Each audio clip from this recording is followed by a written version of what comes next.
Ladies and gentlemen, for the thousands in attendance and for the millions watching at home, DCK Productions proudly brings to you the greatest podcast in the world! The greatest podcast in the world? Suck it. No, you suck it. No, you suck it. No, you suck it. No, you suck it. I appreciate it if you both suck it.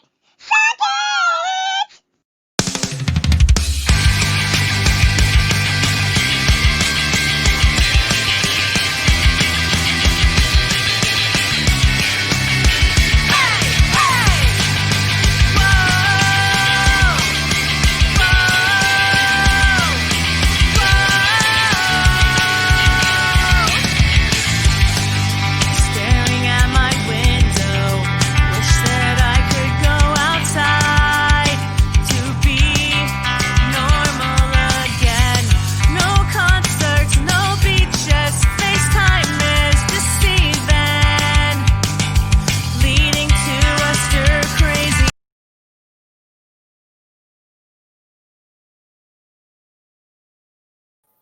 Welcome, everybody, to Suck It!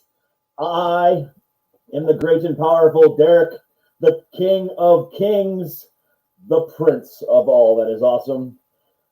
I am alone tonight. As you can see here, there's no Nicole, or over here, and there's no Nicole. It's a sad night. She's driving from LA to San Francisco to go visit her parents. So I gave her the night off. No big deal, because we're going to have fun anyway.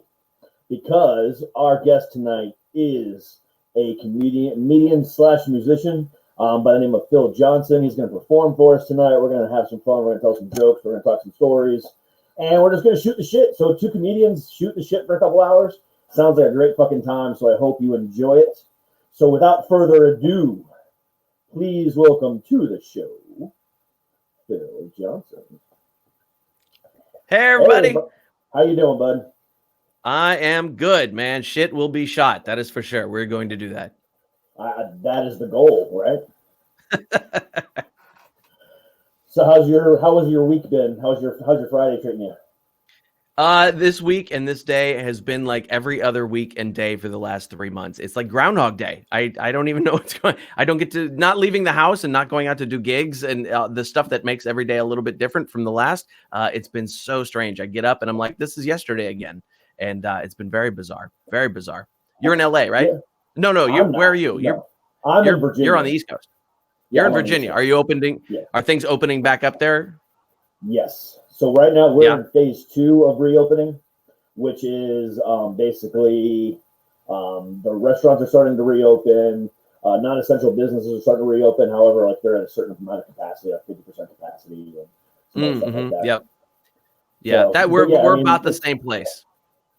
And you're in LA, right? San Jose, actually. So I'm up in Northern California.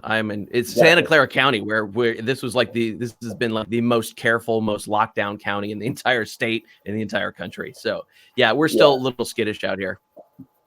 Yeah, Nicole's actually in LA. Well, she's driving to San Francisco right now, but but she's in LA. So, but yeah, so it's good. We have a good coast to coast type situation going on. That's good. So what have you been doing to keep busy? I know you've been doing like your Afternoon Delight show on Instagram. I mean, what else have you been doing other than that? I mean, talk about that a little bit too. Yeah, so it was just a matter of, okay, so I mean, I think we all did this when everybody got locked down. We were like, oh, well, now how do we keep our faces out there? How do we keep people entertained? What are we going to do to get our creative urges out?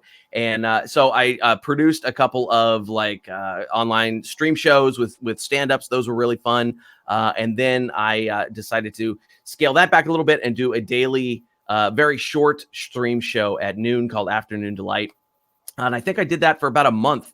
And that allowed me to really dig back into my catalog of stuff and bring out a bunch of songs that I hadn't played in years. I also realized that I had never written down the chords for most of those songs for some reason.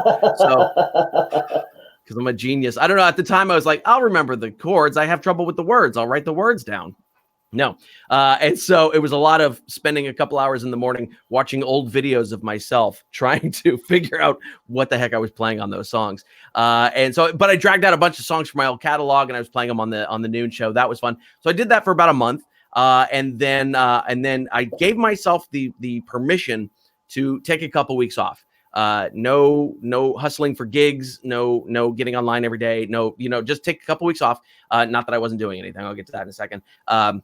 And now I'm starting to feel that urge again where I'm like, I feel like all the momentum is bleeding out of my career, And so I started, I'm doing you're the first of 3 events that I'm doing today.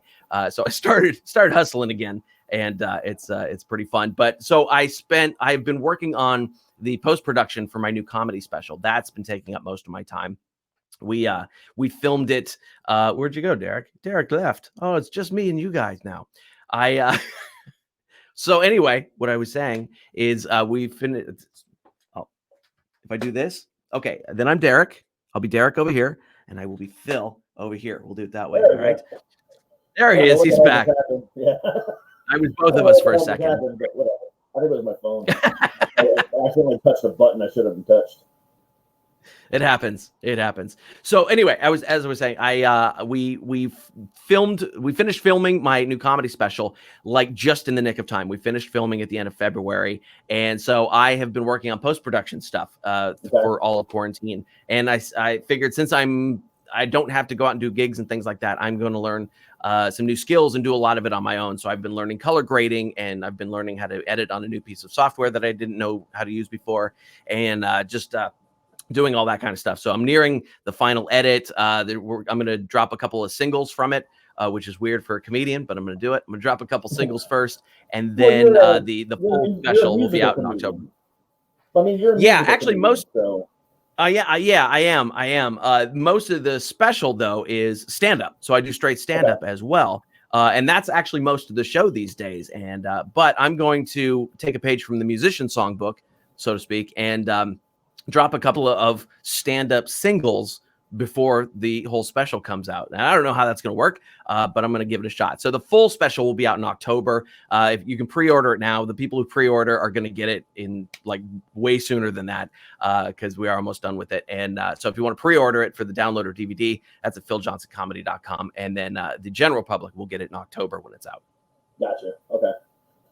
Sounds good. So let's talk about some hard shit. That's what I do on this show.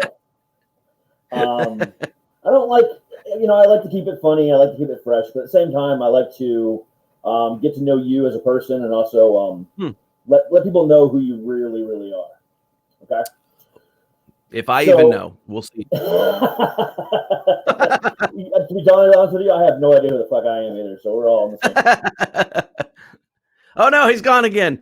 All right, I'm Derek, and I'm Phil. Now Derek, now Phil. This is riveting. I can feel us losing viewers as I do this. And then I'll put myself right in the middle, and he's back. There we go. All right, I moved USB. What's going on here? But anyway. My internet has been trash the last couple of days. I'm amazed it's working as well as it is right now. No, it's my webcam. It's this. I for some reason it's really loose. So I might chance to change the USB cord. Okay. Yeah, but anyway.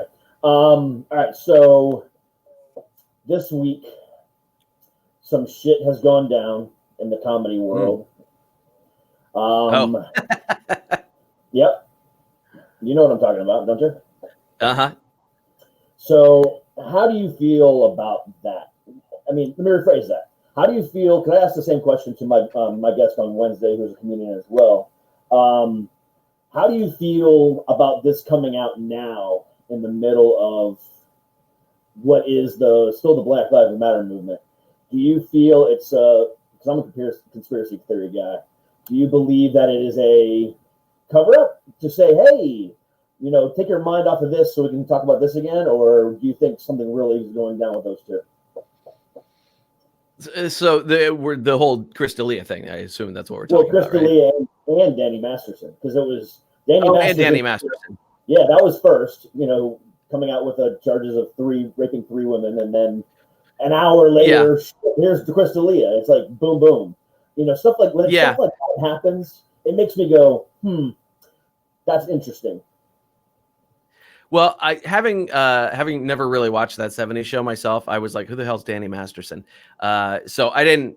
I just kind of saw that and went whatever. I don't think it's a cover up or I think it's just coincidental timing. I think that certainly with the Crystalia thing, it was like something got posted. I saw the original tweet, the lady I think she just finally just fucking had enough of of seeing his face out there. And I've never met the guy. I've never worked with him. I don't know him. I don't know his material that well. I think I watched one special of his. And I think she just got fed up. But what was interesting was to see so many people who did not like him. And I don't know if I'd heard some stories about people like, he's kind of a jackass, things like that. But the wave of hatred that came out after, I was kind of surprised by. Yeah, that kind of surprised me. There was like nobody sticking up for him at all. Nobody was sticking up for him. Yeah, nobody. And that caught me by surprise because, back, 4 years ago when Me Too first started, there was at least some people sitting there saying, oh, well, there's no way he could have done this or this person couldn't have done that. And there were some people speaking out. But for some reason this time, everyone was just like, nope, Crystalia's a dick. Don't, believe it. He's good. Yeah, that's just So it's kind of like, it sucks that we have to, deal with this kind of stuff in the comedy world and in the world today with everything else that's going on as well. It just sucks. It's only June. 2020 is not done with this yet. I fully expect a nuclear warhead by August. This year is just, I can't even describe the shit that, mean, we're still going through. It's just, whether it be COVID, whether it be murder hornets, whether it be Black Lives Matter. I mean, now we've got this coming back out again. It's just like, shit. Can we just have a normal day? Can we just wake up and be like, okay, I guess I can deal with this today. But no, we don't get that today. Right. Yeah, no. I think on the other side of this, things are going to end up better than they were previously. I think we're going to make some advances. I mean, the whole virus thing, that's so weird. And I think we don't even know how that's really going to manifest itself in everyday life for another 6 months or a year, after we see, like, when everybody's, when we do have a vaccine and everybody's got it, are people going to still be weird about standing closer than 6 feet to each other? Or, things like all that stuff that we're doing now, is it going to increase sort of social anxiety about going out, or is agoraphobia going to get worse for people? And, things like that. Ooh, that's a good question. I think agoraphobia might get even worse. My mom she's been agoraphobic for years. She's not as bad as she used to be when I was a kid, but I can see how just having permission to not be around people and to not go outside for 3 months can definitely make that stuff worse than it was. Even I love leaving the house and going on the road and doing all that kind of stuff. But when I go out to the grocery store, I'm always like, I feel a little bit weird about going out. It'll take some getting used to again. Oh yeah, I mean, I wholeheartedly agree with you on that. Now, my day job, I'm required to go out and I'm out all day long. So, I mean, I'm not sitting in an office. I have, stuff to do, unfortunately. So, I mean, I'm around the public constantly. So, I mean, for me, nothing's really changed, except I have to wear a mask, when I go out now. Right. But, I mean, other than that, I mean, it feels like everything's the same. Now, the only thing that sucks is, being that I'm a hipster douchebag that likes to drink IPAs, vape, and, wear beanies. When I walk out in public and I put the mask on, I look like a fucking criminal, like I'm about to rob a place. But that's the weirdest thing I've seen in my life. You walk in and 6 months ago, you would have been like, holy shit, what the hell's going on? This guy's a criminal. But now you're walking in and going, hey, how's it going? And nobody bats a fucking eye. So it's like, this is fucking weird. Yeah, I know. I saw somebody tweeted the other day. They said, how long will it be till I don't have rage when I see somebody's mouth in public? And I was like, I totally get that. I absolutely get that. Yeah, it's just a weird world we're living in right now, and I can't even describe it to you. I mean, you know what it's like. I mean, you're feeling it too, but it's insane. Absolutely insane. Yeah. So, I mean, honestly, my internal introvert workaholic has been enjoying, not having to go anywhere and just being able to work 12 hours a day, doing all the stuff that I do. And it helps that I like all the work that I do for the most part, which is good. I haven't had I haven't had a job in forever. I did move all my music students online for the time being. So I teach for a couple hours in the afternoon, and the rest of the day is writing and recording and doing post on the special, just doing all this kind of stuff. I've left out everything except for going out and telling jokes at night, and replace that with sitting and watching TV with my girlfriend. So how, I mean, other than, the Zoom shows and, your Saturday night delight, your afternoon delight, show, I mean, how are you staying sharp? I am not staying sharp. I haven't done like any stand up for, I don't know, about 2 weeks now, like online. I've done a few of the Zoom shows and things like that. And I produced a couple, been on a couple. But like I said, I'd given myself a couple weeks to just not hustle for that and concentrate on other things, just to see how my own brain would react, because that's every comic's worst fear, is to have to take 2 weeks off. Because we just go, do I remember how to do it? And so after that, so actually tonight is my first like stand-up show back in a couple of weeks, and I'm gonna work on some new material because I'm in that phase now of writing as well, where I'm putting away the old show because we filmed it, and now I'm writing a bunch of new stuff. So I had already given myself permission to suck for a few months anyway, as I get a new show worked out. And so I'm in that permission to suck zone where it's like, all right, I got to write a new hour, and we're just going to see what happens with it. So, it's an interesting sort of place to be in as a comic, where you're coming off of, I've got an hour of killer material that works every time. It's, we put it on film. It's just, you're a rock star at that point. And then you go, now I got to start over. Now I got to write a whole new hour, and it's going to suck because the last hour took me 4 years to write, And so I'm just in that kind of the imposter syndrome phase, you might call it, where you just go, I don't know how to do this. I don't know how to do this. I know the feeling. I mean, I'm a comedian as well. And, I've been doing it for about 1.5 years, 2 years now. I mean, I came from a different side of entertainment. I was originally a pro wrestler and an MMA fighter and a musician as well. So I've always been on stage. I've always been in front of a crowd. I've always had that, that way of controlling crowds. So when I'm on stage now, it's just it's the same thing. I mean, for me, it's just like being a wrestler. I can go up there and I can control you with whatever I say, and whether I want you to boo or cheer me, I know exactly what to say from within the first 30 seconds. Of, because when I introduce myself, I can get a feel from a crowd, and I'm sure you can too. Sure. That first 30 seconds is the most important. And even like I said, even as a wrestler, I could feel that as well. So when I'm talking to booking agents and I'm talking to others, comedians and stuff like that, they're like, well, you've only been doing this for, a couple of years.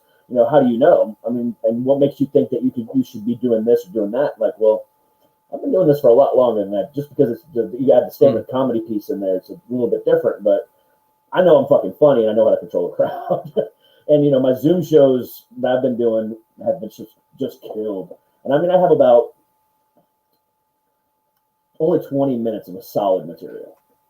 And I'm working to get more. So, I mean, it's it takes time, for me, 10 minutes in every 2 years. I mean, that's about right. Like you said, it took you 4 years to get you an hour. It's taken me 2 years to get 20 minutes. I mean, it's just a lot of, that's how it goes. Yeah. And this is my 4th hour that I've written. This is my 4th special that's coming out. So this one took the longest. My first couple were 2 to 3 years to write the hour. This one took much, much longer because I was getting into material that I couldn't handle before, and really I couldn't handle when I started it. And so it was a lot of going out, pissing off an audience by doing it incorrectly, and then tweaking it until it finally started to get the laughs, And so that's why I'm really proud of this special. It's called Burning Sensation because it has been a burning sensation for me for the last 4 years. I was going to ask if you have gonorrhea while you were doing it, but however you want to make it out to be, that's fine too. Just writing this thing. Yeah, I can definitely understand that. So where did you record it? And then when is it going to be released, and where is it going to be released? Yeah. So the second question first. It'll be out in October. I don't have an exact date yet. It'll be on Amazon Prime, at least. I am looking at other distribution options as we go along. Plus, the audio version will be on Spotify and Apple Music, and it'll be everywhere where you want to watch something or listen to something. So that's always out there, and it'll be available on DVD and things too. If you're 1,000 years old and still buy DVDs, or if you just like to buy a souvenir at the show, that's usually what they're for. So the filming of it was the first part was a tragedy because we filmed at the Comedy Palace in San Diego, and I spent months like getting these shows ready, promoting the shit out of them, making sure I was going down to San Diego every few weeks to do test sets, make sure I was delivering the material right for that room and that audience. So we shot 2 shows that were phenomenal. Like the first show alone, I would have put out with almost no editing. It was so good. And then I sort of basked in that for a day or two before I actually went and looked at the footage and heard the audio, and just in case. And the audio guy had screwed it up royally, just demolished it. It was, instead of 4 separate tracks, I got 1 track of distorted peaking audio. And I was like, I can't do anything with this. There's no way to fix this. Yeah. And the video was pretty good, but without the audio, it was a no-go. So I regrouped. I told friends about what happened, and a bunch of friends like really just came on board, and they're like, we're going to help you with this, and we're going to get this thing done. And so my friend Vincent Lowe, he didn't even ask. He just he messaged me, and he was like, all right, I've got a couple of camera guys. We're going to do this. Let's start looking at a venue. And I was like, oh, okay. I guess Vincent is helping me produce this thing now. And which was nice. I was like, oh, he's just going to take all this stuff off my plate, which is great. And so we ended up, rather than, the reason I didn't shoot it here in the San Francisco Bay Area is because it's hard to keep an audience here on board for an entire hour without them getting offended at something. And pulling back, and I really wanted the show to be good. And so I decided instead to take it to a couple of venues. And originally we were going to do 4 different venues, and one of them bailed out. So we filmed 3 venues. One of those shows, the crowd was too light. The shows were fun, but the crowd was too light to keep up with the other 2 shows. The other 2 shows were phenomenal. So 2 shows will be in the special, and I'm cutting back and forth between them. And I'm being honest with everybody and saying, look, I wanted to do it a little bit different from let's go book a theater and pack it with an audience and edit out the best parts, or edit out the worst parts and just make it this, like pretend that it was one giant perfect show when no show ever is, perfect top to bottom, except for that first San Diego show. Man, it was so good. So we're taking 2 venues, cutting back and forth. I don't know if you saw Veer Das did a special for Netflix where part of it was in New York and part of it was in New Delhi. Yeah. And I was looking at that and I was like, wow, it's a really cool way to do it, because you're going to get different responses to the material from those different audiences, So I didn't go quite that far. We filmed one of the shows we filmed at a place called Art Boutique in San Jose, California, here in my hometown, which is a great, great venue. It's a comic book shop in the front, and it is a super awesome music venue in the back on a tiki theme. So they have great staging and sound and everything. And then we did the other one at a place called Sally Tomatoes in Rohnert Park, which is up north, like North Bay, Santa Rosa area. And that one is more of like it's a really great show, but it looks more like a road gig, where, it's got a cardboard brick wall on the back and there's some curtains that we put up, so but the audiences there are so great that show was just over the top. And so I'm using both of them, and it's a little bit more of a real world, here's what it's like when we go out on the road. And some nights it's a beautiful venue with a good audience. And some nights it's a weird looking not weird looking, but a lesser looking venue that's also got a phenomenal audience. And, here's a little bit of everything from that experience. So I think it'll be fun. But those are the 2 shows that made it in. The third one was DNA's Comedy Lab in Santa Cruz, which is a fantastic venue. But I didn't quite get enough people in there for those shows to to really make it work, Felipe Esparza was playing down the street, so I was competing with him that night. So you said, all right. So this is always intriguing because a lot of different comics have a lot of different opinions about this. So San Francisco, you just said it. You just said it yourself. You know, you can't.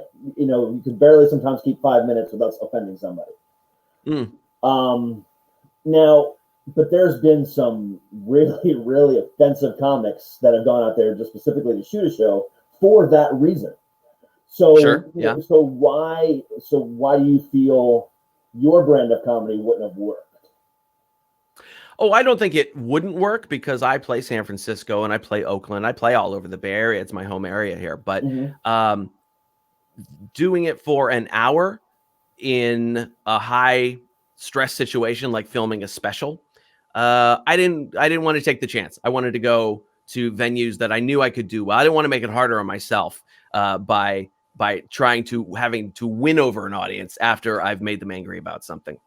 And honestly, a lot of it isn't that I was doing anything offensive. It's that they don't listen to the joke. They listen to the subject of the joke, right? Where I talk, one night I was playing in Oakland and my girlfriend is Asian. And I said, we don't have any kids, but if we did have kids, we would have a half Asian baby. And this lady in the front row just went, no. And I was like, huh? What? She goes, no. And I was like, yeah, actually, we would have a half Asian baby. But she just didn't think that I was allowed to be talking about having a half Asian baby for whatever reason. You know, she didn't even let me get to the joke. I was at a show one night and there was another comic. Was it Solomon Giorgio? I can't remember. Gay black comic. Funny, super funny, had a great set. And this lady came up to him after who was neither gay nor black. And she said, you can't be talking about those things on stage. And he went, what do you mean? She said, being black and being gay. And he was like, but I'm black and gay. And she was like furious that he had discussed these things on stage. And it was so weird. And we were like, what just happened there? Why? I mean, you know, it's people don't listen to the joke. They just listen to the trigger word that came out of your mouth.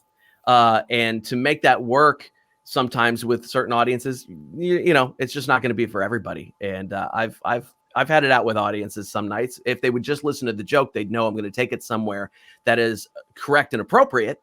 But they don't let me get that far, you know. Exactly. But I would tell you the flip side of that is the lady who was doing sound at the Art Boutique show when we filmed. She came up to me after and she goes, let me talk to you. And I go, okay. She goes, as a black woman, because I had done black material as well. She goes, as a black woman. And I'm like, uh-oh. And she goes, I really appreciated the way that you handled that material. And I was like, oh. She goes, as a half Asian black woman. And I'm like, oh no. She goes, I really appreciated the way you handled that material. And I was like, all right, I win. Yeah. That's always a good, yeah. When you can see, I don't know what the joke was, so I'm gonna kind of, you know, assume. Yeah. When and this goes for anybody, when you're up on stage and you're a comedian and you're gonna say something offensive, you need to make sure that it is, like you said, handled with care, but at the same time, it is, you know, funny enough to where people can accept it. I always accept it. I always, for me, I treat, you know, because I am offensive, I'm dirty when I'm up on stage. I always equate it to being a BDSM, you know, dominant. You know, you gotta you beat the shit out of them, you dominate them, and then after the fact, you give them a little aftercare, show them that love, and then you dominate them some more, and then you give them a little aftercare, and you show them some love, and show them that you love them, and then you do it some more. So that's how I do it. Therefore, it's a little bit of, you know, so it's like a offensive joke, self-deprecating joke, offensive joke, self-deprecating joke, or something that makes you kind of go, "Aw." So that's how I treat it. You know, everyone's different though, but if you got that compliment from somebody, that's the ultimate, like, you know, good job. Yeah, and that's the interesting thing about the response is the people that get offended at the jokes are never the people that I'm talking about in the jokes. Like when the bit, so the one joke that, you know, is kind of a trigger for some people as I say, I'm beginning to understand just a small part of the African American experience in this country, because white people always want to touch my hair too. And that is a joke that kills with a black audience, Yeah. you know, and the white people go, is he allowed to say that? Oh, I don't know if he can talk about those things, you know? So it's always the people who aren't the people I'm talking about in the joke, you know, and all the way through that bit, the jokes are actually about white people, but I am doing it in the context of an African-American point of view, I guess you could say. And that's only because I have enough friends where they've told me this stuff where they go, and I was like, oh, there's a connection there. Okay. That I can make, you know, so it's never offensive just to be offensive. I'll sometimes be making a point, but more often it's to get them to listen. I go, listen to the whole joke and you're going to understand what the point of the joke is. But they don't let you get that far sometimes, you know, and that's just every audience, you know. I also have audiences, you know, in other places that laugh at the jokes for the wrong reasons, that where they think I'm making fun of black people. And I go, no, you're not understanding it either. You're you're getting the wrong thing out of it too. But for the most part, you know, the stuff goes well, but you're always going to find those people that either don't listen or don't get it or whatever. And you know, so many comics are like, you have to be able to kill for any audience, anytime, anywhere. I'm done with that. I want just the people who understand what I'm doing and like it and get it. And that's going to be my people. That's all I need. Exactly. Yeah. I mean, so I had a Zoom show. Was it this past weekend? Yeah, it was this past weekend. I did one. And, you know, for me, doing a Zoom show and obviously it's completely different, but it's more than just, you know, just being on the computer versus, you know, being on a stage. One of the things that, you know, most people don't understand is when you're up on a stage, 9 times out of 10, there's so many lights in front of you, you can't see the crowd. So you're kind of basing everything off of ear. So a lot of people don't understand that. So when you're doing a Zoom show, you literally know who your audience is. But when sometimes you're going up on stage, if you're in a green room the entire time and then go up, you don't know who your audience is. So this was kind of weird for me. So I tell it. So I'm 1/8 Syrian. So I'm you know a small part of me is Middle Eastern. So however, you know, my facial hair, my last name, you know, very stands out as Middle Eastern. So I start my joke as a Middle Eastern joke, basically saying, hey, you know, don't ask me where my last name comes from, you know, Hanjora, you know, because I just recently stopped getting molested at the airport. Because, you know, it may or may not be a little la, la, la, la, la, and, you know, it kills every time. But, you know, I'm looking in this crowd, and there was a lot of Middle Easterners in this crowd on Saturday. And I'm like sitting there going to myself, shit. You know, I've never noticed whether or not these people that were laughing at this joke when I was on stage before, were they Middle Easterners? Were they not? You know, what were they? And I'm sitting there, like, I'm cold about it, like, because I was, like, second to last. It was, I was the second to last. It was for oh god, what was his name? I can't think of his name right now off the top of my head. Taylor Williamson from American Got Talent. Yeah. So I was one of his openers. So it was just a weird kind of feeling. And then I got through because with that joke, I also, you know, I tell that part of the joke, but then I also say, you know, don't be offended by that because I still have family over in the Middle East. But the only thing I share with them is probably DNA and just pubic hair beard, and it usually brings them back in. So it like you said, it's all about how you deliver it. Now, I mean, there's other jokes in there that are just straight up offensive just to be offensive because I like that. But for me, it's like, and this happened to me on Saturday. I said my offensive joke just to be offensive joke, which is a rape joke. I won't lie. And I started getting oohs. And I'm talking, they were good. They were boos, but they were oohs, and it felt so good. Yeah. And I said to them, I go, come on, those are even better than laughs. Keep it up. And then that turned those oohs and the laughs, and I had them back in my palm of my hand again. I love that feeling. So now I'm sure you love that too. And when you know you're about to say something that's quote unquote offensive, and but you have a point at the end of it, and you bring them along with you for that ride. It's a great thing. Oh, my favorite moment all the way through the show is when you know you've got a really great punchline coming up, and there's just that half second of silence right before it comes out of your mouth, and the audience has no idea what's about to hit them, and you just drop it like a little bomb, and the place blows up, and that's the best moment. Not always the laughs, but that little second before the punchline hits is my favorite. It really is. Especially if the build up to the joke, you got them giggling a little bit, and then all of a sudden you just pop them with it. I got a couple of those too, and it is. There's nothing like it in the world. Really not. I mean, there's not. We've got about 35 minutes of just bullshitting around. So why don't we entertain the masses for a moment? All right. So I'm going to put my microphone on mute. Why don't you have a little fun there? Play a couple songs, tell a couple jokes, whatever you want to do for about 2 minutes, and we'll go back to talking, and then we'll do some more.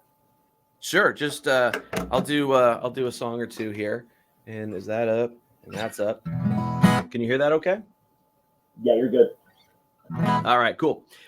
So I will start with this is a song that is easy to sing. I also haven't sung for a couple weeks, so I was rehearsing like crazy today to get some of these back warmed up again.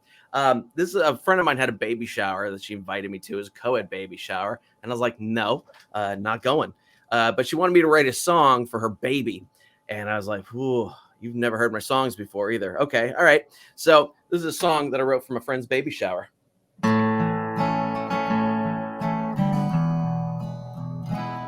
A little baby, you were brought here through a miracle and a broken condom. I didn't know sperm carried knives, and somehow you got by the IUD, the diaphragm, the spermicide, and the morning after pill. But if daddy hadn't been so drunk, and mommy hadn't run out of batteries, if daddy pulled out on time, instead of thinking about Angelina Jolie, then baby you wouldn't be here. You'd have been wiped up with a towel.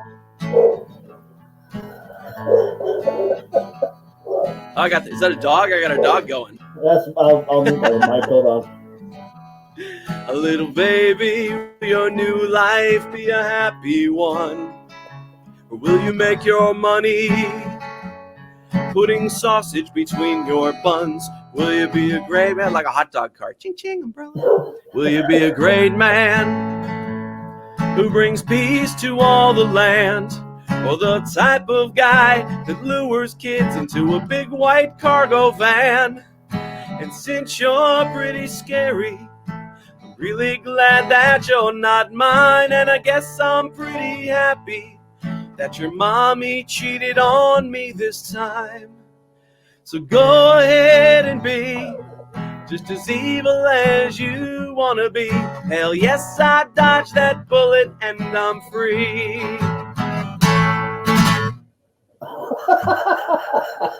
That was amazing. Holy shit. Thank you. That is so fucking, oh my God. That was fucking good. Thanks. That one's called Dodge the Bullet. And that's out everywhere if you want to hear that anywhere. That's from my last special. So that's I like doing that one. It's fairly easy to sing and always gets a good laugh. So I like that one. Yeah. Let's see. What should I do here? I'm totally working from notes just because I can in this situation. We're live. Let's see. We don't edit, so go ahead. We're live. We don't edit. And nope. Let's do. I feel like I'm at an open mic now. I didn't even go through some of these yet today. Okay, let's find one that I actually did. I'll do this one. All right. So with all this quarantine stuff, a lot of small businesses have been having problems, making the rent and keeping their bills paid and things like that. And it's really weird. I got DoorDash the other day. I got some food, and Mickey Mouse was my driver. Disney is really having a lot of problems making money right now. And so when they do reopen up, they're just starting to reopen the Disney parks, and they're going to have to find some ways to make some extra cash. And so that's what this song is about. Oh, let's do it in the right key.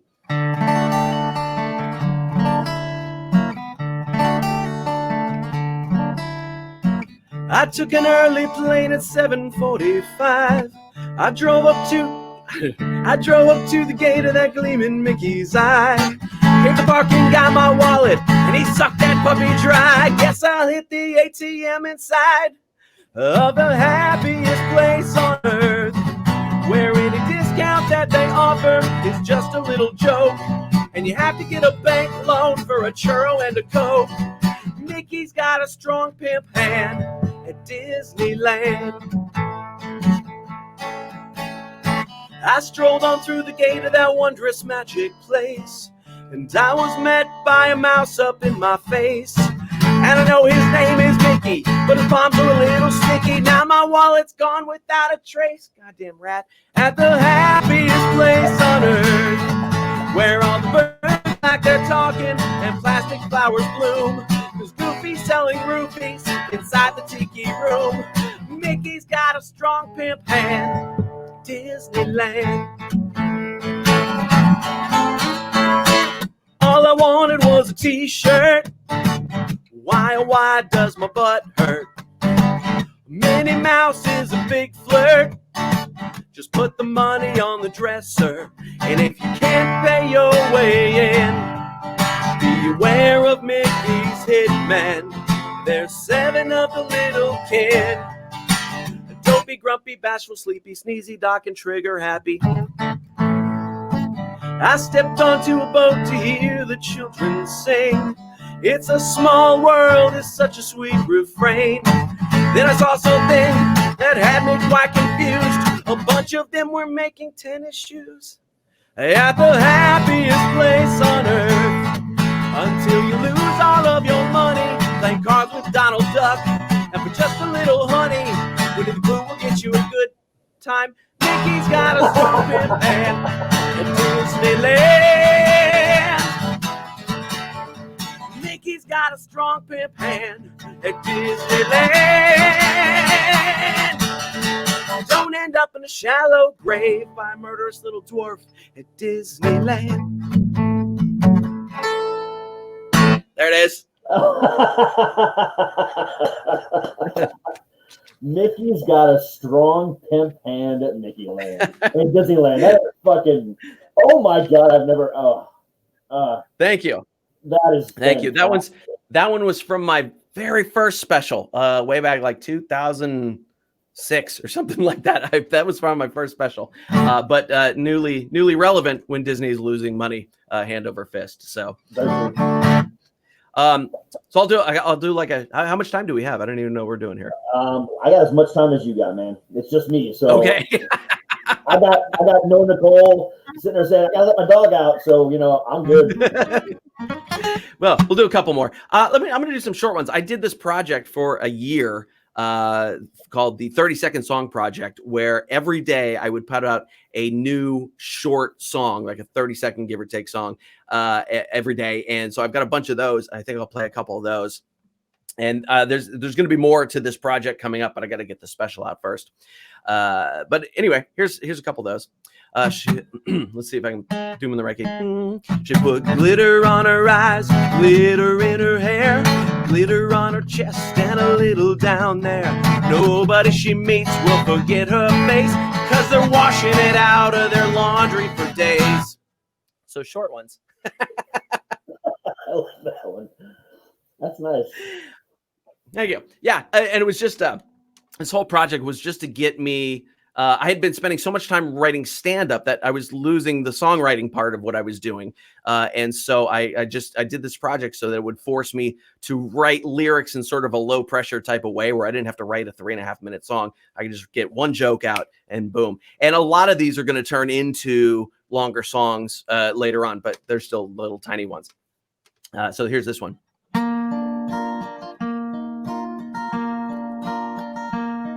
True happiness is easy to achieve. It can happen to you if you just believe. Because the best way to make a smile from a frown is to watch people you don't like fall down.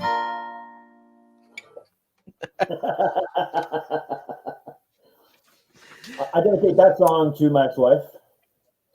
What's that? I'll dedicate that song to my ex-wife.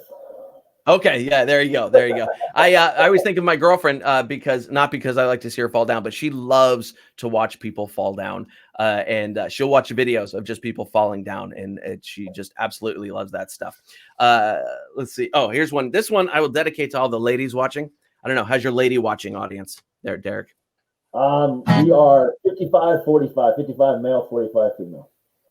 Oh, all right. Good.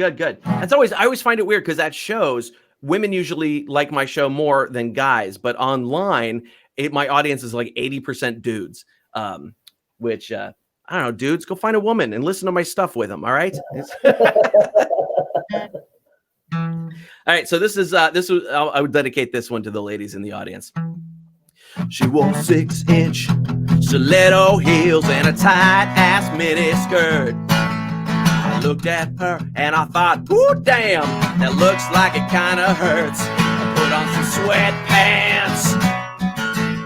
sweatpants and fuzzy slippers. Put on some sweatpants. They still fit tight and your butt still looks nice, but you won't have to walk like you're walking on ice. Sweatpants. Because I know every lady would much prefer to wear sweatpants. Oh, I would.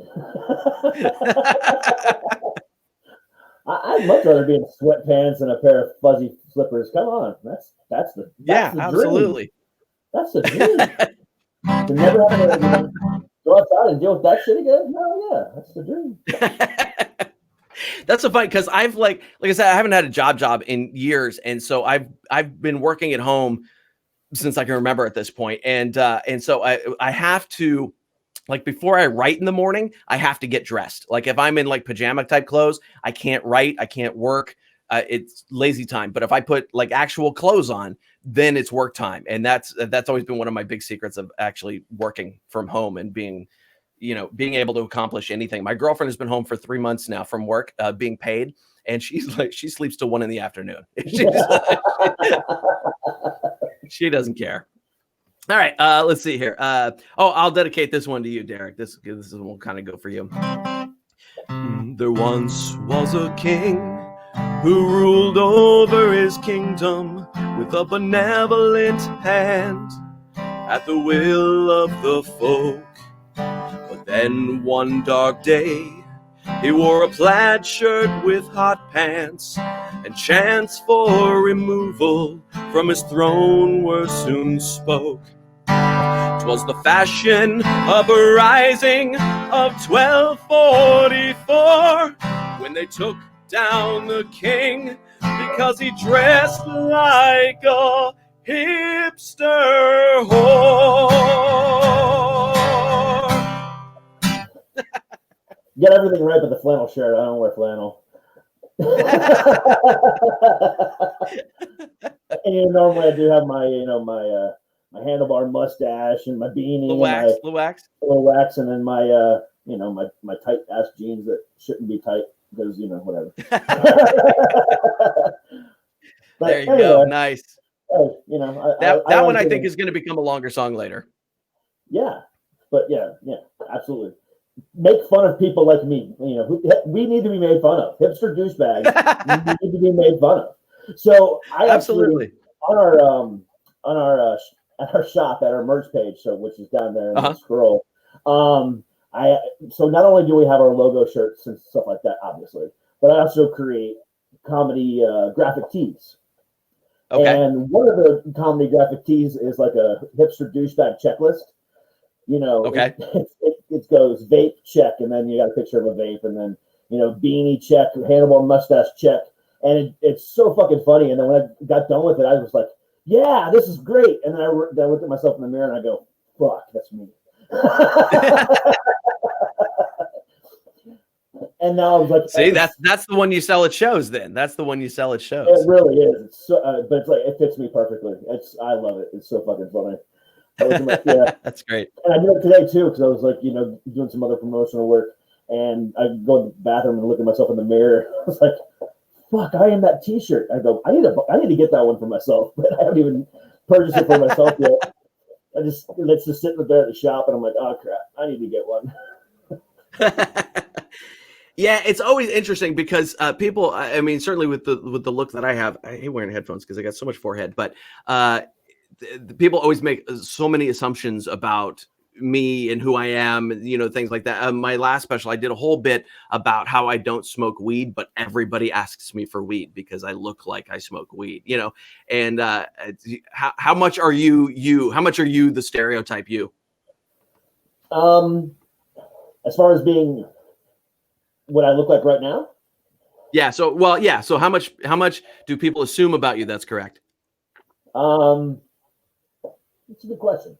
I mean, people like most of the time, like when people walk around, will see this giant beard of mine and my tattoos, and think I'm a biker, which that's not okay at all. I have Captain America and Spider-Man behind me, guys. I am an asshole, but that doesn't make I'm still a comic nerd. I'm still a big old fucking nerd. I mean, people look at me and they kind of say, "Oh God, he's kind of scary," or "He's kind of a dick," or whatever the case might be, and that's true sometimes, but not all the time. Not if I like you. That's good. That's good. That's good. I'm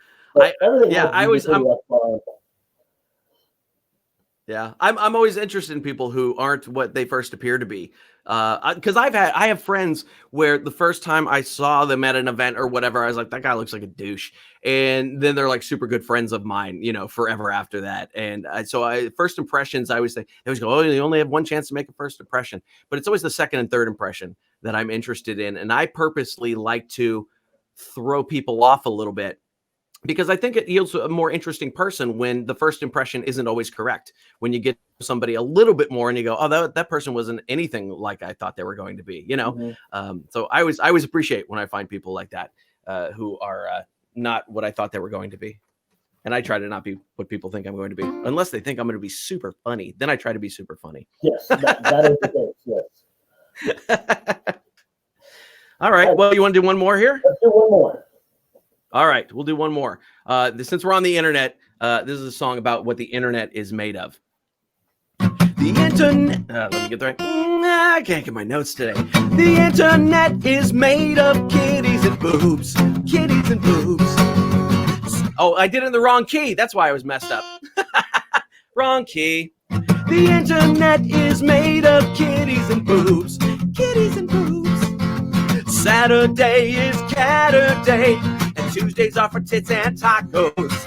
The internet is nothing but kitties and boobs. Pussy cats, the kind that have boobs too. Kitties and boobs, kitties and boobs, kitties and boobs, kitties and boobs, kitties and boobs, kitties and boobs, kitties and boobs, kitties and boobs, and hella angry people. Yeah. I think nowadays they're more filled with keyboard warriors and more than tits. Yes, there has been that. There has been that. Although it's always weird. Like I was standing in the line at Panda Express one day, and I'm looking at Twitter, and there's just a bunch of people posting porn. I'm like, could you guys not post porn while I'm standing in line at Panda Express, please? It's really awkward. That sounds about right, though. Yeah. I mean, I've been in Starbucks and I've seen literally a guy who is an editor, a video editor, editing porn right there in the Starbucks. Oh, really? Oh my God. That's funny. Yeah. That's funny. Who was a corner, but yeah. Yeah, I was on another show with somebody recently, and he had done some time editing porn. I never edited porn because I didn't have chops for it back then, but I did sell internet porn for 4 or 5 years, like in the Wild West days of internet porn when I was going to college. And I would get up in the morning at like 7 o'clock in the morning and put up porn sites online. And it was like, remember the kind that had like 8 little thumbnail pictures on them and then sent you off to a pay site. I built thousands of them. And so I would get up at 7 a.m., but it was so weird. And then I'd go to class after, but it was so weird. And I had to like counteract it a little bit. So I would watch Disney films while I was selling porn online, just to even it out, So then my morning was all like, someday my prince will come on her tits. Click here. And it was the weirdest. It was an odd job. All the way around. But yeah, it was back in the old Wild West days of internet porn. Yeah, I made a lot of money from that. I interviewed another comedian about 2 weeks ago, 2.5 weeks ago, who his day job is editing porn. Okay. So he does, he's internet porn during the day and editing, and then he does his comedy at night or whatever the case might be. Yeah. I wonder if it was the same guy. Do you remember his name? Yeah, his name is Damon Millard. Nope, different guy. Okay. Well, porn editing must just be a comedian job then. It's going to be Uber, food delivery, and porn editing. Okay, Uber I do. So yeah, that works. But apparently I need to get into porn editing. That sounds like fun. My wife walked behind me going, "What the hell? It's for work, I promise." It's for work. So anyway, yeah, when my girlfriend and I moved in together, that's when I quit. My wife will probably join me going, no. I think you need to put that here. So let's start at the beginning. So you do both comedy and music. Yeah. Where did you start? What drove you to where you are today? And how did you say to yourself, I want to incorporate both? Or we kind of start from the beginning? It was all an accident. It was totally an accident. I've been a musician since I was 8. I played the flute for 15 years, and I played in orchestras, and picked up piano when I was 11 or 12. Picked up guitar at 16, and just kind of went from there. And I always wanted to be in a band. I just wanted to be the guitar player in a band. That was all I ever wanted, and I was that for a while with my band Roadside Attraction. And I needed to look for a new singer because I'd gotten rid of the guy that I was using as a singer in my band. And everybody was like, why don't you just do it? Your demos sound good enough. Why don't you just be the singer? And I was like, I don't want to be the singer. But I didn't really have a choice because I couldn't find anybody to work with. So I started singing by going to my rehearsal studio and literally just singing for 6 hours a day. Because I had to go in and cut an album. I had an album coming up and I needed to go in and do it. And so I learned how to sing in, a few months, and went in and spent way too much money recording that album that came out. And so I was a musician. I was just a musician. I'd always liked stand-up comedy. I'd always watched it when I was a kid. After I'd split off with the guys I was working with in my band, I had a couple of months by myself with some recording equipment, and I just started dumping ideas onto recordings, and a couple of them were funny song ideas, and I sort of developed them, and I was playing them out a little bit, and I thought, these will be the B-sides, the goofy extra stuff that I can just throw out as an extra track. And I went to a music conference in Las Vegas that a mentor of mine was putting on, and we were all sitting around the pool one night after the workshops and playing songs for each other. And I played a song for them called Whale Blubber, which is a love song. And the next morning they were like, we can't get that stupid Whale Blubber song out of our head. That's what you should be doing. And I was like, no, that's garbage song stuff, B-sides. And they're like, no, seriously, we're all singing it this morning. That's what you should be doing. And so I had a couple of funny songs. I started doing some solo gigs.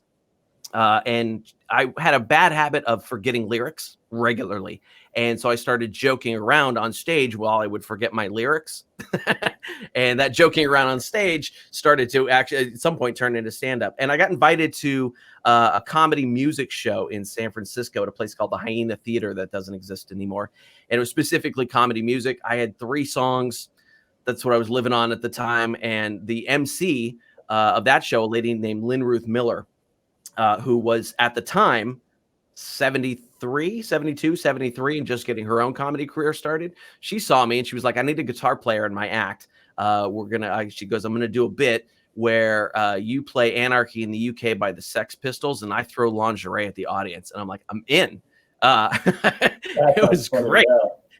Yeah, it was fantastic. And so she started taking me around to comedy gigs because she had already been in the scene for a year or so. So she started taking me around and she would go, hey, he's got some funny songs. You should put them up. And they were like, oh, can you do 7 minutes? And I was like, yeah, I did 4 hours with my band last weekend. And then you realize how long 7 minutes is on a comedy stage. And then it just kind of snowballed from there. I started doing the comedy thing. And there were plenty of traditionalists who were like, nah, guitar comic, you're not a real comic. And so I started learning how to do stand-up too, so I could compete with everybody. And like I said, I always loved stand-up. I just never thought I'd be doing it. And so I just started really hustling and learning how to do the stand-up portion of it as well.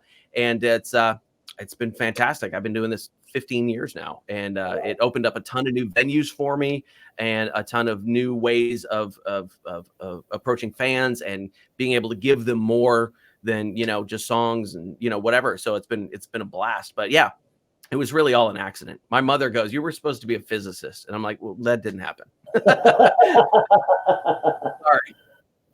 No, yeah. I mean, no, I wouldn't want to be a physicist either. I love physics. I just was not very good at it. I love it too. Don't get me wrong. I mean, that was one of my favorite subjects in school. But I wouldn't want to do that for a living.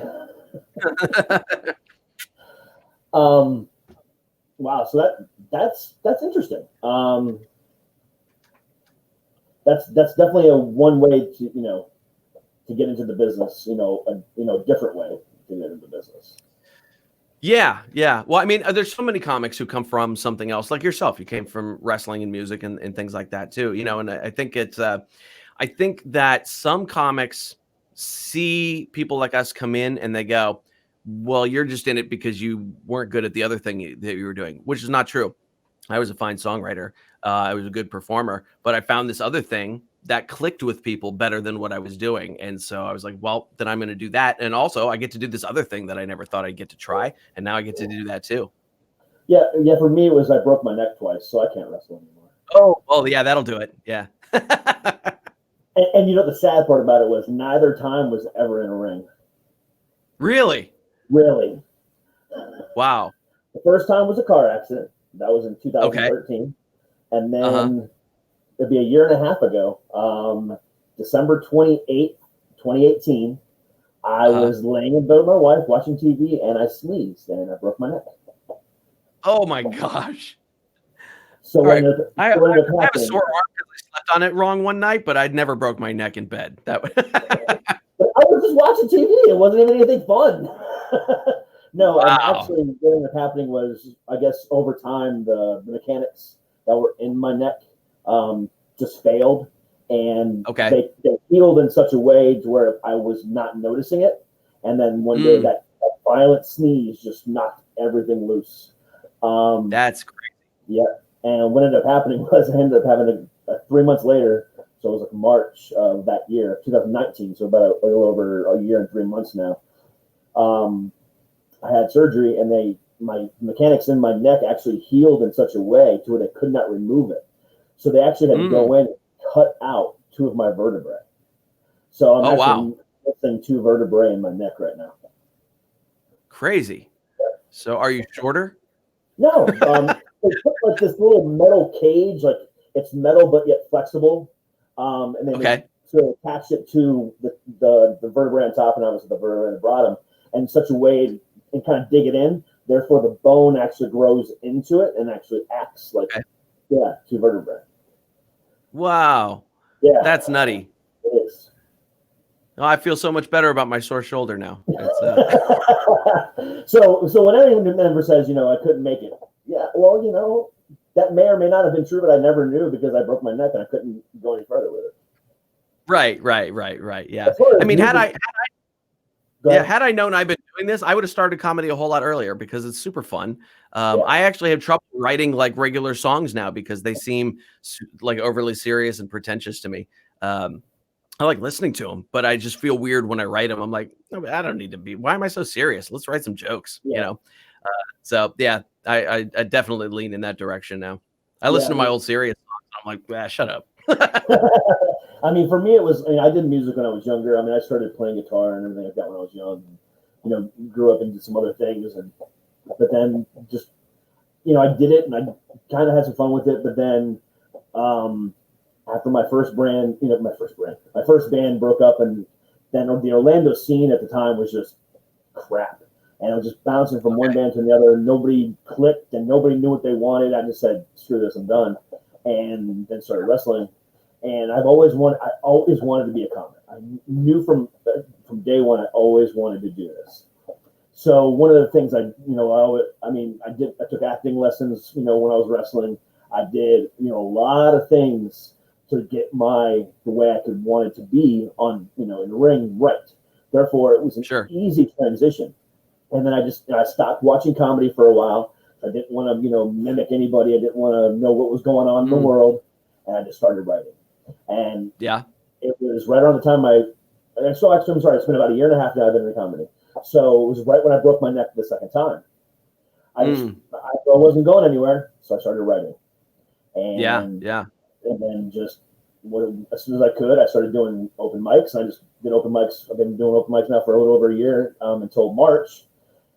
And then when I started this podcast in March, because I couldn't do open mics anymore, this was my way of release. Sure. And and then I just kind of got hooked up with the right people, and now it's just like, okay, this is interesting. Yeah. Now it's interesting that you say you specifically were not watching comedy so that you weren't absorbing that. I go the other direction entirely. I watch as much comedy as I possibly can. Do you watch more now? Yes. Yeah. What was the difference? What made you switch that on where you're like, oh, I should watch it? Because I didn't want to get inspiration from anybody originally. I wanted to be who I am. So I didn't want to, because one of my favorite comedians right now is Anthony Jeselnik. I'm a huge fan of his work and what he does, because his onstage persona is so much different from his real life persona. He's just from what I understand, he's just a fucking marvelous dude. So I knew that I wanted what kind of comedy I did with my friends and with my family and stuff like that. I knew I would take a lot of inspiration from him and other people who kind of did that kind of stuff. And I didn't want that at all. So I was like, okay, I'm going to write my own jokes for me. And then once I started doing that and going up on stage, I felt comfortable again and started watching more of it again. Now I watch it more for just timing and seeing reactions and stuff like that. And kind of, basically I could just turn it off and not even listen to what they're saying and just watch what they're doing. And watch their next move. Just know when their punchline is, because I can see how they react and how the crowd reacts. That kind of stuff. So it's more of a study now than anything else. Sure. I've watched. There's this one comedy special on Netflix, and I've watched it 4 or 5 times. And it's just so good because it's not just comedy. So Neil Brennan. Okay. Which one? Neil Brennan. Oh, Neil Brennan. Yeah. He did a comedy special a little over a year ago, maybe 2 years ago. 3 mics. Yep. Yeah. 3 mics is probably one of the greatest specials I've ever seen, because he tells a stand-up, and then he tells his personal life story, his depression, stuff like that, which I, relate to on so many different levels, because I suffer from bipolar disorder. I suffer from depression. I've had suicide attempts. So that was one of the reasons why I started this podcast as a release for that, and to talk to other people about this kind of stuff. And it's morphed into what it is today as well. But I still get a chance to talk to people about this kind of stuff too.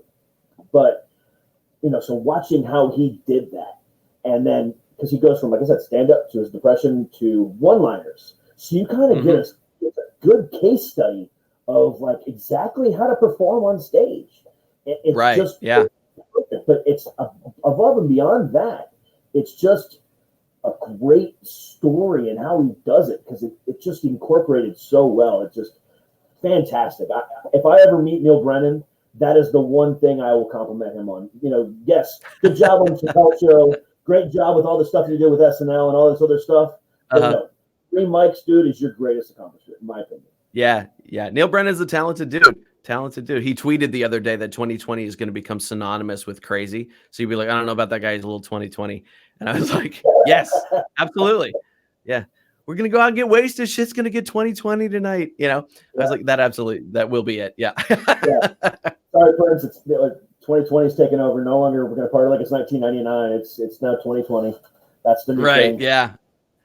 Absolutely. Yeah, that's good. Yeah. That is a good one. There's a lot of good specials out. Did you hear? Did you watch Chad Daniels' last special, Dad Channels? Oh my God, I was listening to the audio version, and I was in Long Beach going to a festival, and I had to pull my car over because I was laughing so hard that I was going to hit somebody. And it's so, as being a comic, you don't laugh nearly as much as you used to, because we're listening for structure and. We know the parlor tricks and all that kind of stuff. So when an album makes me laugh that hard, I'm always amazed by it, and it doesn't happen that often anymore. I'll laugh, but to laugh consistently through a show like that, It was absolutely amazing. I can only remember one other time really having to do that was Eddie Izzard doing the Darth Vader at the Death Star cafeteria. I almost hit somebody. I was driving while I was listening to it. That was, I don't remember that one. For as far as Eddie Izzard goes, my favorite one of his is Dress to Kill. Dress to Kill. Thank you.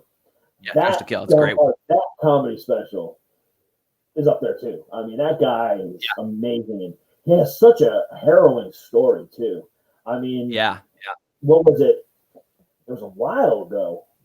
Maybe a good 6-7 years ago, there was actually a Netflix special, not Netflix, Hulu documentary on him. Believe? Yes. Yeah. Yeah. Really good. Because people started accusing him, telling the same jokes over and over again, just told differently. And he got really depressed and really kind of came out of it, didn't want to do it anymore. And then came out with that one special. It just took him however long it took him to get together. And he kind of did it in secret and, invited people by email and all this other crap and just, and then he came out and it was phenomenal, superb. But, I always equate Dress to Kill to be one of the, I mean, if anything made me say, shit, that's what I want to do with comedy. That came out so long ago. That was what, 2000, 2001, 2002, somewhere around there? Something like that, yeah. I mean, that one was what made me say, yeah, I definitely want to be in comedy. Yeah. It's funny because he's the one, because you talk about being influenced by a comic and having to kind of push that off to the side. I've seen Eddie Izzard perform, I don't know, 5-6 times. I've seen like full-blown shows. I've seen him do workout shows, and he's always amazing. But when I listen to a lot of his stuff, I start to phrase things like him, and I have to push that out. Every time I go see him live, I start, using just phrasing and timing and things like that, like he would use, and I have to push that away. But one thing that I did with him, he's got that bit about beekeepers, right? That's like one of his famous bits. I think it's from Glorious or something like that, one of those shows. And his fan club is actually called the Beekeepers. That's his bit, right? And so I sat down and I was like, I wonder if I could write a bit about bees and not touch on any of the same territory that he did. And so I gave that to myself as a writing assignment, and I managed to do it. I wrote 5 minutes about bees that was completely different from what he did. It ended up in one of my specials. And so that's when I watch comedy, I'm usually using it for that. I want to know what people are talking about it. So what they're talking about, so I can either avoid those subjects altogether if they're too being done by everybody, or if I go, oh, I've got a totally different take on that nobody's doing, And so that's usually the way that I watch other people's stuff is I go, okay, I got something way different for that. Or I don't want to touch that topic at all. That's been, if I write a Tinder joke, nobody's going to want to hear that because there's too many now, it's all that kind of stuff. So I watch a ton of comedy. If I'm not caught up with every special on Netflix, I start to get antsy because I'm like, I got to know what's going on. I mean, I do. Like I said, I've gotten way back into it now. That's actually my preferred thing now. And I just love watching comedy. Just now that I've started to figure out who I am and stuff like that, and how I deliver and how I write, I'm not afraid of what I first got into. Like I said, I thought I was gonna, when I first started, I was like writing all these jokes, and I'm like, and I was watching, because I wasn't watching a lot of comedy at the time when I first started. But I'm like, I'm writing everything too much like Anthony Jeselnik. I'm writing everything too much like Eddie Murphy, or too much like George Carlin. It was too many influences. I could feel myself just not ripping off the joke, obviously, because I was writing my own joke. Right. The style of it and the delivery of it was very much them, and I could feel it. And I got to stop this. And that's, but now that I have my own style, and my style is so eclectic. I have my little one-liners in there, but nothing too crazy. It's mainly storytelling, and then when I go into certain parts of the story, like I kind of like rant joke about it, and then that's when those delivery we were talking about earlier, that punchline that you're just waiting for in the back of your head that is just going to kill. Right. I like to do those with rants. So like I have this whole like 10-minute rant about my mom, who I love to death, and she laughs about it all the time, and talk about how she's 62 now and she's no longer a cougar. And I call her a saber tooth because she might as well be extinct.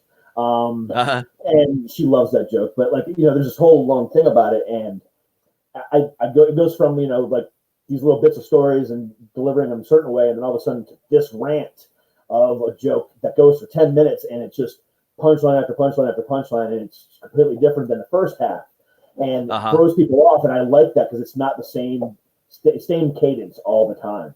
Right. And yeah. You got some variety to it. And I don't think I would have ever done that if I was consistently watching comedy over and over again.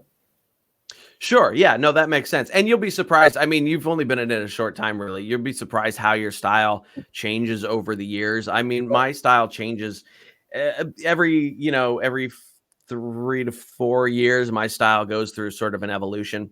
With this new special that I'm working on now, it's from what people tell me, it's drastically different from my old work. Because I had some friends had come to see me, some comic friends had come to see me who were from out of town and whatever, and they saw me work and they were like, "Wow, what happened to your stuff?" And I'm like, "What do you mean?" They're like, "It's really, really good, but it's so different from the way you worked before." And I think it's just that I'm finally I have the chops to do the stuff that I wanted to do before. It's a little bit, it's not quite as happy-go-lucky as my old stuff was. There's a little more bite to it, which I'd always wanted to do. But every time I had tried it before, I didn't have the gear. I didn't have the writing chops to really make it work, So, but yeah, you'll find that your style really does go through those sort of evolutions. Yeah. If you're working constantly at it, Which after the pandemic, I'm hoping I do, because I mean, like I said, the contacts and the people I've hooked up with and stuff like that, I think I've opened some doors that I could have never had before without this show. So sure. Thanks to my 9,000 freaking Instagram followers and my 5,000 daily listeners, without you guys, I appreciate it. I mean, without you guys, I wouldn't have never been where I'm at right now. And Nicole, thanks you too. She's not here right now. But it is what it is. I mean, there's so many things that a lot of people say that this pandemic was a negative thing. I think it was a great thing because it allowed the human race to kind of reset. Mm-hmm. Now, granted, there's been some other things that have kind of put a hiccup in that sentence, obviously, but at the same time, for the first 2.5 months, we were all united in, let's be safe. Let's keep each other safe. And then let's do this. Mm-hmm. And then those 4 assholes from Minnesota fucked it all up for us. And then we're divided again. It's yeah. But I know but at the same time, I feel like we're more united than ever. I've seen now more white people at these protests for Black Lives Matter than I've ever seen before. Sure, and I've even seen some Black comics and some other influential influencers and stuff like that on like TikTok and and Instagram. They're not famous, but they're TikTok famous or they're Instagram famous or whatever. Sure, yeah. But have come out and said, well, we've never had the support from the white community like you guys have given us this time. Thank you. It's not a matter of Black versus white like back in the day with the Rodney King stuff or whatever it could be. Now it's us versus them, and it's opened up a whole new narrative that is just phenomenal. So I feel again, like I said, there's been some negative with that, but at the same time, I feel again we're back to that stage of being more united than ever, and it's insane. The comedian that we had on Wednesday, a comedian by the name of Val Duro, she said right now, regardless of the riots and regardless of the sex things that we got going on and the Black Lives Matter and the LGBTQ stuff and all this other stuff that we got going on right now, it has never been a better time to be alive because we're seeing so much change and so much unity between everybody that it's phenomenal. And I love it. I love it. I couldn't ask for a better time to be alive. Yeah, no, it's definitely an interesting time to be alive. I feel bad for the kids in 20 years who are going to have to memorize all this crap out of their history books. There's going to be a test on 2020, you guys. Oh no. Yeah, and a lot of people say, I heard a couple comics say, well, nowadays it's so easy just to write material. It writes itself, but at the same time, if everyone's doing that, everyone's writing the same jokes. So I like That's what you the were thing. saying. Yeah. Things to avoid are always a good thing. So yeah, everyone has their COVID-19 joke, or everybody has this. But like on the Zoom show on Saturday, I was the only one that didn't tell a COVID joke. Mm. And I was the only one that opened the show with a little bit of a roast of everybody first. Okay. Yeah. Because I was trying to be again different. Sure. Yeah. I mean, Yeah. it was just. Sometimes you just have to be that way. I mean, I even roasted the host of the show, the guy that booked me for it, a comedian by the name of Jimmy Shin. I roasted him, and I had no choice, but I was the only one doing that, and I had to do it, and I went straight into my set, like it was no big deal. But you bring up a valid point, staying away from what other people are talking about is the only way to stand out and be unique. Yeah. And it's tricky, especially with stuff like this, because the people that agree with our point of view on this stuff, they want to hear us talk about it. They want to hear the jokes. And the people that don't agree, they don't want to hear us talk about any of it.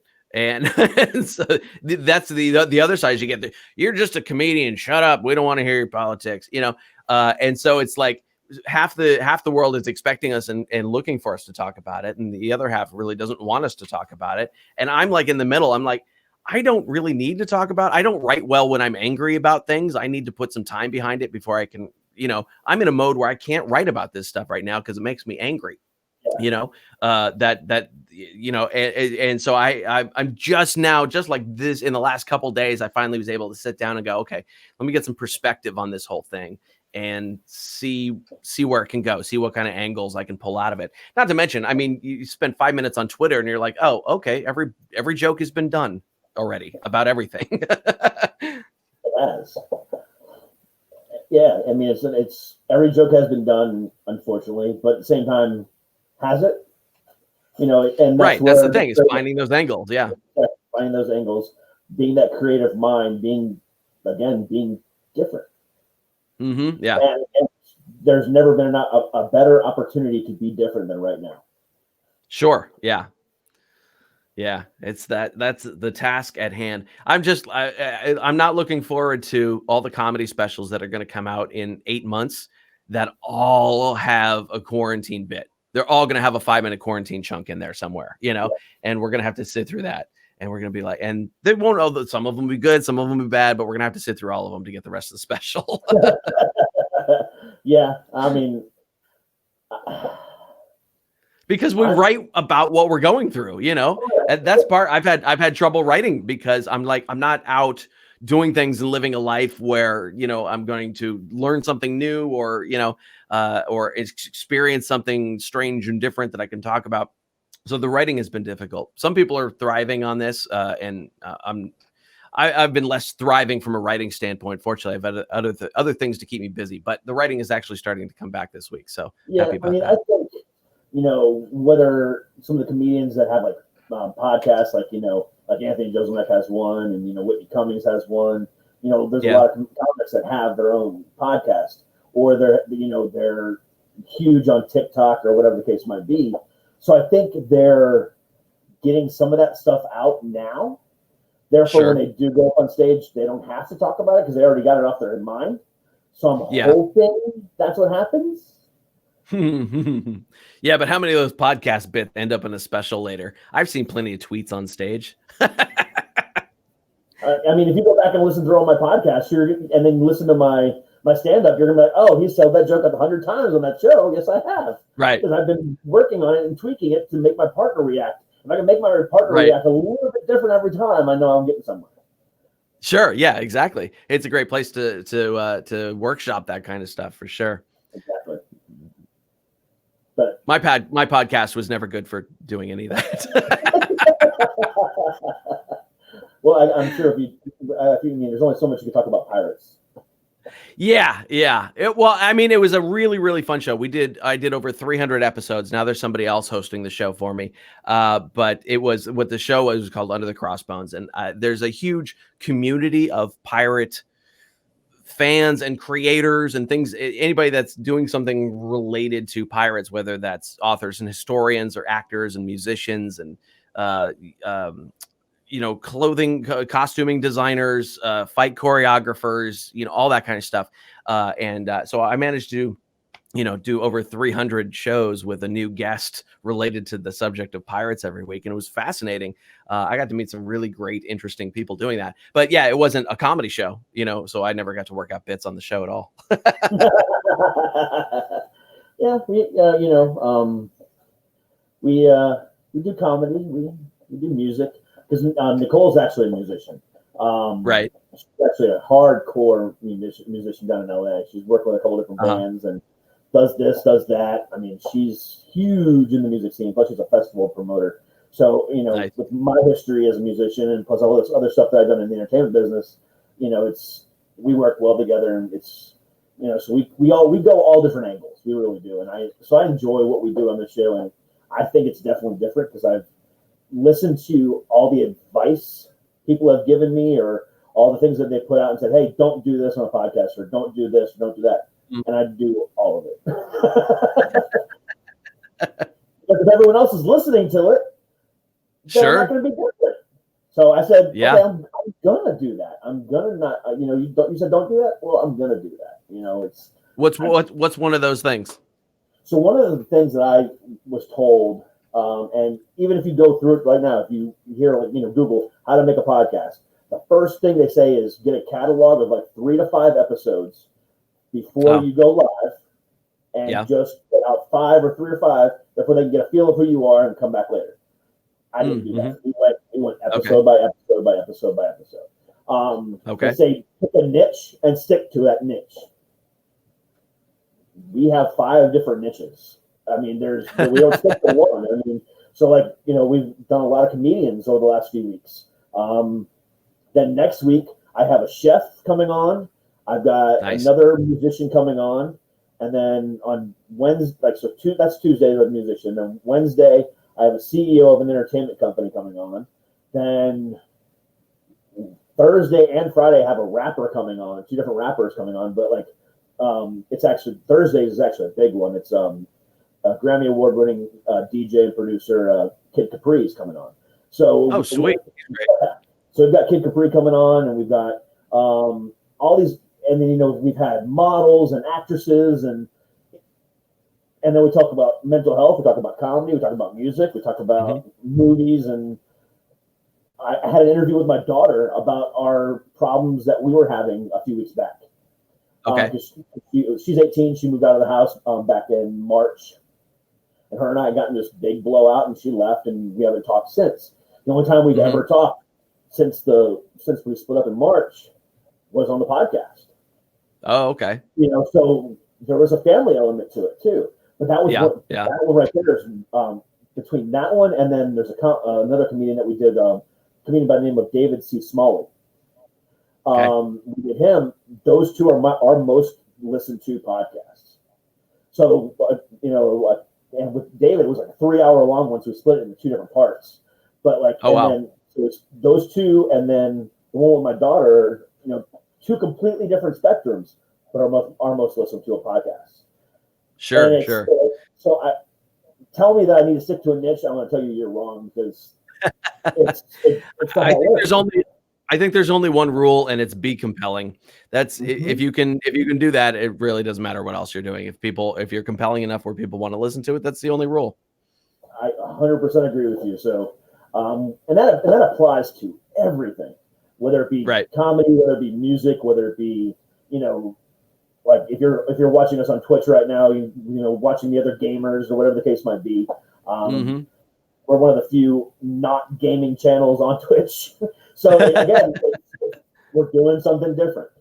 There's other, non-gaming channels, obviously, but they're pushing hard into music right now. They are. We're not doing that. We're sticking straight to being a talk show. We love that. I mean, because it gives me a chance to, practice my comedy. It gives me a chance to talk to people like you who do a little bit of both. Sure. We get to play when Nicole comes out with a new song or a new video. We play that on here. We give her the extra promotion. Nice. We do a lot of cool stuff, and I love what we do. So I mean, that's always my advice to anyone that's talking about, hey, I want to get into wrestling, or hey, I want to become a musician, or you've done this, you've done that. Whether you've been successful in that or not, you've been there. What is your advice? Push the envelope. Right. Yep. Or as what Sam Walton said of being from Walmart, swim upstream. Or Disney said it himself too. He said, keep moving forward. Those are the 3 best pieces of advice I've ever heard in my life. Yeah. Push the envelope. I've heard that from 1,000 different people. But then swim upstream and keep moving forward. It's the exact same sentiment, but that's the way to succeed. Yep, absolutely, 100%.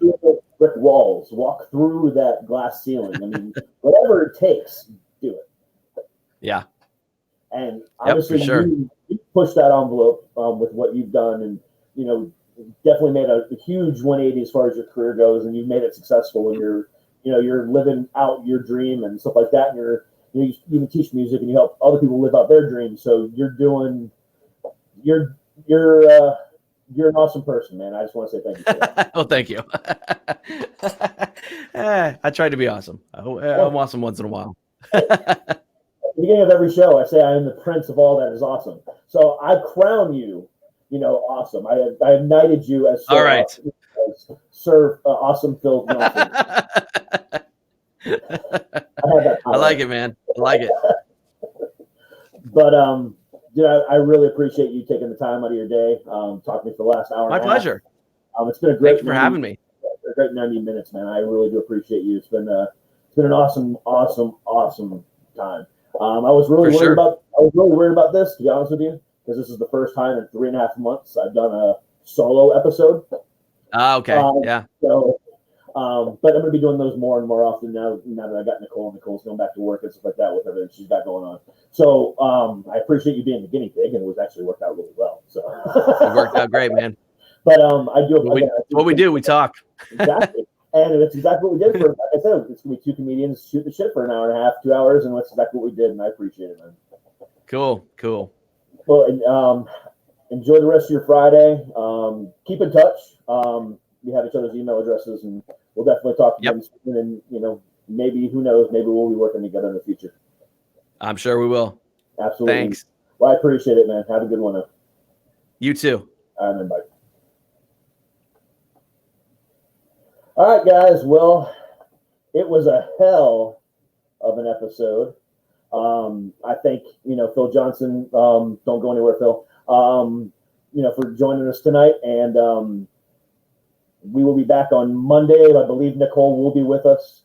On Monday, we have Chef Ryan Rodeno coming on, Chef to the Stars. So that's going to be a fun and interesting conversation. And then Tuesday, we have April Doyle of April in the Velvet Room.